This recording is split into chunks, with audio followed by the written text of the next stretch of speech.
you? मैं बिल्कुल मस्त जैसा दिख रहा हूँ वैसा बिल्कुल रिलैक्स्ड हैप्पी। काफी रिलैक्स मैं देख रहा था, काफी सारे जो कमेंट्स भी आते हैं उसमें तो काफी सारे आप रिलैक्स रहते हो। ये जो हफ्ता बीता है आपके लिए, जो फ्राइडे से लेके आज फ्राइडे है, किस तरह से बीता है? काफी सारे इंटरव्यूज आपने दिए रहेंगे, क्या कुछ अब तक सरप्राइजिंग सवाल क्या क्या लगे अब तक आपको? सरप्राइजिंग सवाल फ्रैंकली मैंने कुछ देखा नहीं था बाहर। हाँ। मुझे मेरे दोस्तों ने एडवाइस दी कि आप प्लीज़ कुछ देख लें आपके बारे में जो कुछ कहा गया है। मैंने प्लीज़ यार मेरे को कुछ नहीं देखना, कोई मुझसे कुछ पूछेगा तो मैं जवाब दे दूंगा। मुझे पहले से वो देख के और मेरे दिमाग की दही नहीं करनी। हाँ, जिसने जो बोला होगा तो जिसको जो पूछना होगा पूछेगा। तो सरप्राइजिंग सवाल पलक को लेके आए, मुझसे पूछा गया कि भाई उन्होंने अपने डैड के हार्ट अटैक का ज़िम्मा मेरे पे डाला है, जो कि बहुत ही सरप्राइजिंग तो छोड़ो शॉकिंग था मेरे लिए। वो क्यों कहा, कैसे कहा, वो वजह वही जाने, मुझे जानना भी नहीं है। तो वो एक सरप्राइजिंग एलिमेंट था। दूसरा शफक का लेके सरप्राइजिंग एलिमेंट था। वो ये चीज़ें 11 साल पुरानी कहाँ से वापस आ रही है, आई क्यों रही है, वो ही नहीं समझ में आया। तो ये सारे नेगेटिव सरप्राइजेस थे। पॉजिटिव सरप्राइजेस भी थे कि जो कि मेरे बिग बॉस के जर्नी को लेके थे, क्योंकि उनका कहीं ना कहीं एक्सपेक्टेशन थी कि वो मुझे फिनाले में देखना चाहते थे और मैं घर से बाहर कैसे आ गया। तो मुझे भी ये तो था, क्योंकि मेरी गेम एंड में 2 हफ्ते में बहुत स्ट्रांग हो गई थी और मुझे लग रहा था कि मैं टॉप 5 में तो जाऊंगा। एंड में स्ट्रांग हुई कि स्टार्टिंग से आपको लगती थी? मुझे जब वो जनता कहा गया, जिसको मैंने पॉजिटिवली लिया और जिससे मुझे इम्प्रूव करना था कहीं ना कहीं अपने गेम में, मुझे अपनी पर्सनालिटी को फास्ट करना था, तो वो मैंने फास्ट किया। तो उसके जब रिजल्ट्स आए तो मुझे लग रहा था कि हाँ मैंने वो कर लिया जो वो मुझसे करवाना चाह रहे थे। तो मेरी गेम कह सकते हैं कि 3rd वीक के एंड से एक अलग लेवल उसने पकड़ लिया था ऊपर जाना। स्पेशली जब से मैंने एल्विश के अगेंस्ट जाना शुरू किया था उसकी कैप्टनसी टास्क में, जब मैं अकेला खड़ा था पूरे घर के अगेंस्ट, तो वो मेरे में गट्स आ गए थे कि अब तो भाड़ में जाओ। अविनाश, जिस तरह सरप्राइज एलिमेंट की बात की, सबसे बड़ा सरप्राइज मुझे भी यही लगता है जो फलक और आपके बारे में जो बातें थी।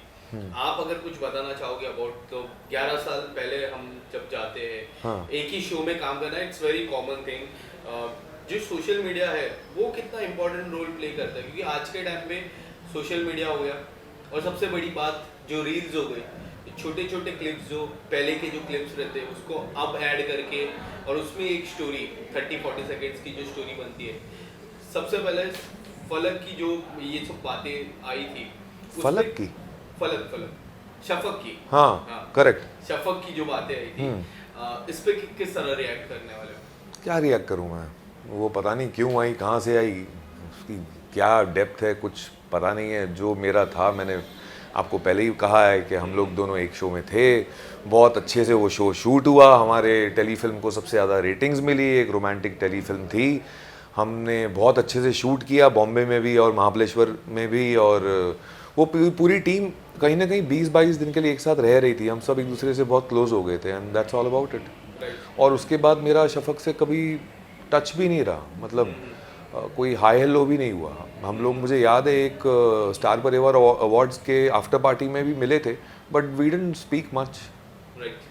और इसके बाद आपकी पलक से बात हुई, इसके बाद कुछ बातें हुई आपकी घर के बाहर आने के बाद, आपने कांटेक्ट करने की कोशिश की या फिर कुछ ऐसा पलक से? हाँ, पलक से क्यों करूँगा मैं कांटेक्ट? बातचीत हुई, क्योंकि मैंने रिसेंटली एक देखा था कमेंट के, उनको ऐसा था कि आप उनके बारे में बातें करते, तो कुछ तो ऐसी बातें रह गई है या फिर कुछ ऐसी। पलक की मैं बात, आप पलक पुरस्वानी की बात कर, हाँ, पूरा नाम लेके बात करो। हाँ बेटर है।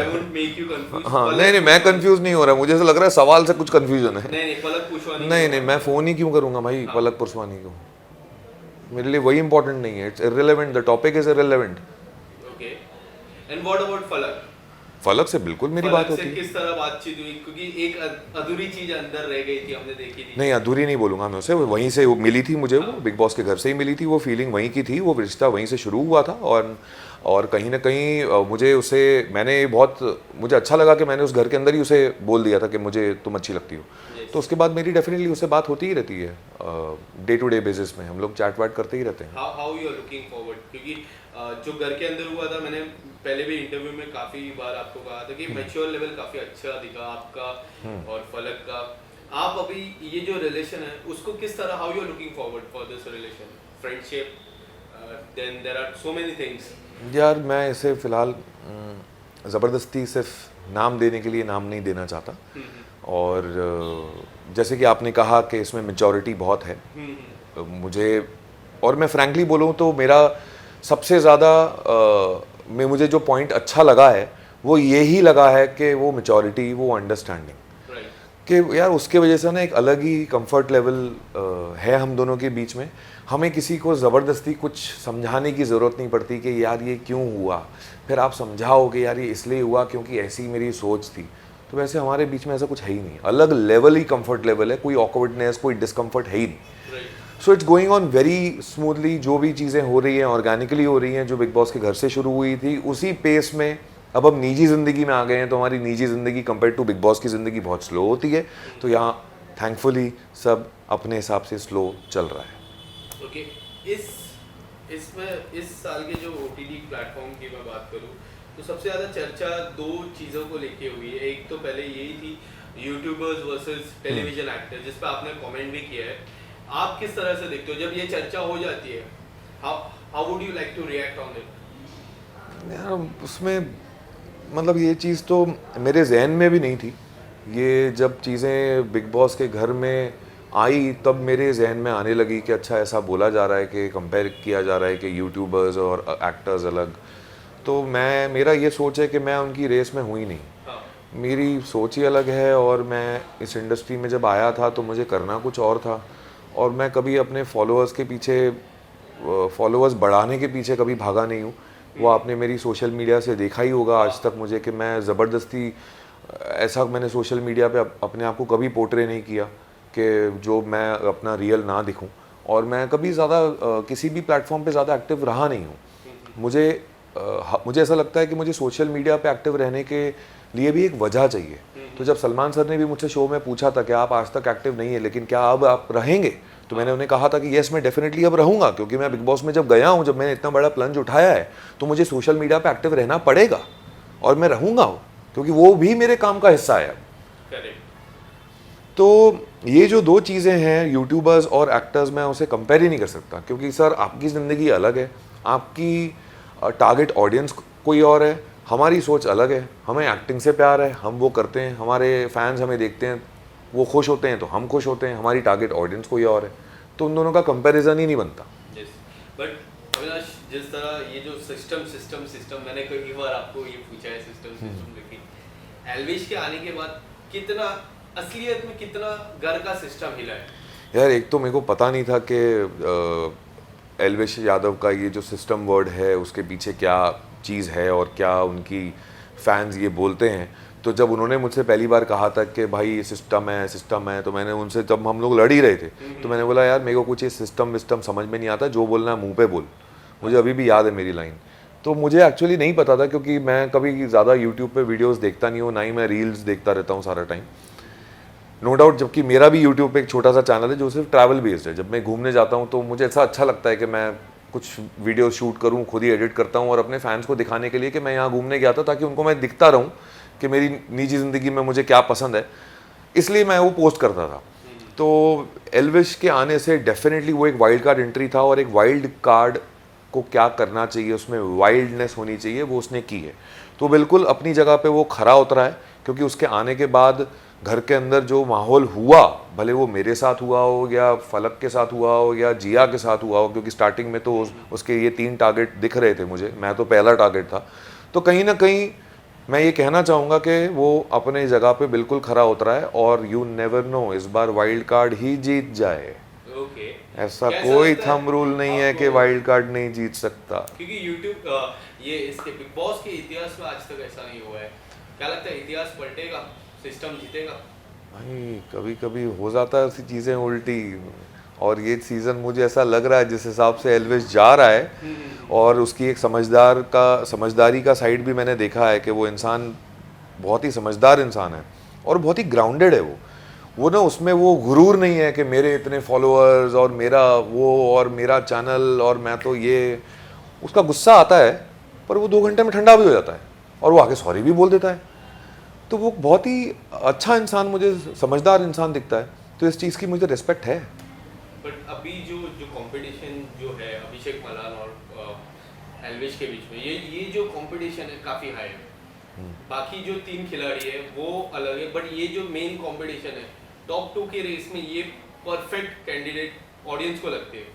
आप अगर ये जो कंपटीशन और perfect candidate for the top 2 आपको लगते हैं, क्योंकि आपने पूजा मैम का नाम लिया था लास्ट वीक। यस, मेरे लिए टॉप 2 तो पूजा भट्ट और एल्विश हैं, बट अगर ये सिर्फ वोटिंग के हिसाब से सोचूं और मिलियन फॉलोअर्स के हिसाब से सोचूं तो फिर तो वो अभिषेक मल्हान और एल्विश ही रहेंगे।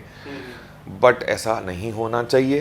कहीं ना कहीं जनता जो देख रही है, जनता को उस हिसाब से भी कहीं ना कहीं वोटिंग हो रही होगी, क्योंकि पूजा जी के भी तो फॉलोअर्स बड़े होंगे ना अंदर जाने के बाद। पूजा जी भी इतने टाइम के बाद दिखी हैं टीवी पे, पर पूजा जी के फॉलोअर्स उन्हें कितना सपोर्ट कर रहे हैं वो हमें दिख नहीं रहा है।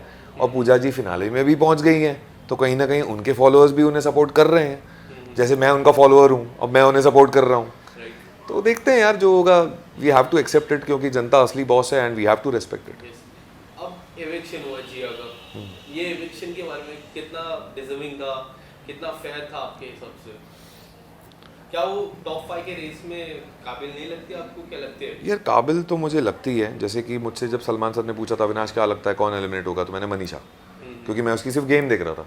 तो उसकी गेम पहले ऐसे थी, बिल बहुत ही बोरिंग हो गई और ऐसा बोला स्क्रिप्ट खत्म हो गई है, वही चीज़ करती रहती है, बहुत सारे मुखौटे हैं।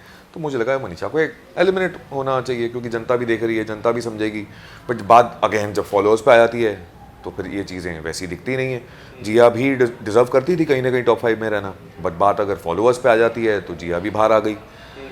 तो अब कहीं ना कहीं जनता असली बॉस है, आपको उस चीज़ की इज्जत करनी चाहिए एंड बिल्कुल हम वही कर रहे हैं। आपको क्या लगता है वो जो टॉप 5 जो है, मैं बता देता हूँ फिर से, एल्विश, अभिषेक, बेबिका, मनीषा एंड पूजा मैम, ये जो 5 में है, कौन ऐसा लगता है कि इसके बदले मैं होना चाहिए था टॉप 5 में? वो डिजर्व नहीं करता, या फिर उनकी गेम थोड़ी सी वीक है, मेरी गेम थोड़ी यार सी मैं किसी के जगह पे तो रहना चाहूँगा नहीं। फिर भी एक नहीं, मैं किसी की जगह पे तो रहना नहीं चाहूँगा। मेरी जगह मेरी ही है, तो मुझे किसी की जगह नहीं चाहिए। अगर मैं डिज़र्व करता और अगर मेरे को ज़्यादा वोट्स मिलते तो मेरी खुद की वहाँ जगह होती, और अगर मेरी वहाँ जगह नहीं है, मैं यहाँ आपके साथ बैठ के बात कर रहा हूँ, तो यही सही। सबसे बड़ी सीख क्या थी अविनाश इस घर में आपके लिए? यार मेरा ना ड्रीम, मेरा ना विजन इस ज़िंदगी को लेके काफ़ी कुछ बदल गया है पिछले कुछ सालों में, जब से कोविड आया और काफ़ी सारी चीज़ें अप्स एंड डाउन्स और बहुत सारी डिफ़िकल्ट और ये वो चीज़ें आई और फटक करके ऐसे पूरी ज़िंदगी पलट गई। तो उस दौर में ना जिस तरीके से मैंने चीज़ें समझी, और लोगों का ना रिएक्शन चेंज हो जाता है आपकी तरफ, और आपका खुद का रिएक्शन चेंज हो जाता है आपकी तरफ, आपका कॉन्फिडेंस हिल जाता है, आपका एक नज़रिया चीज़ों को देखने का बदल जाता है, आपके खुद से सवाल पैदा हो जाते हैं आपके कॉन्फिडेंस को लेके अंदर ही अंदर। तो उससे झुलझते हुए जिस तरीके से मैंने अपने आप को संभाला, फिर आर्ट ऑफ लिविंग की ये चीज़ें मैंने की, सुदर्शन क्रिया और मेडिटेशन, फिर अब मुझे सहज समाधि के लिए एनरोल करना है। तो उन चीज़ों के वजह से जो मेरा एक आउटलुक और एक विज़न चेंज हुआ लाइफ के लिए, उसने मुझे बहुत ही ग्रो करने में हेल्प की। तो मेरा जो विज़न है वो मेरा विज़न ये है कि मुझे ज़िंदगी के बारे में और समझना है, और उसकी कोई लिमिट नहीं है।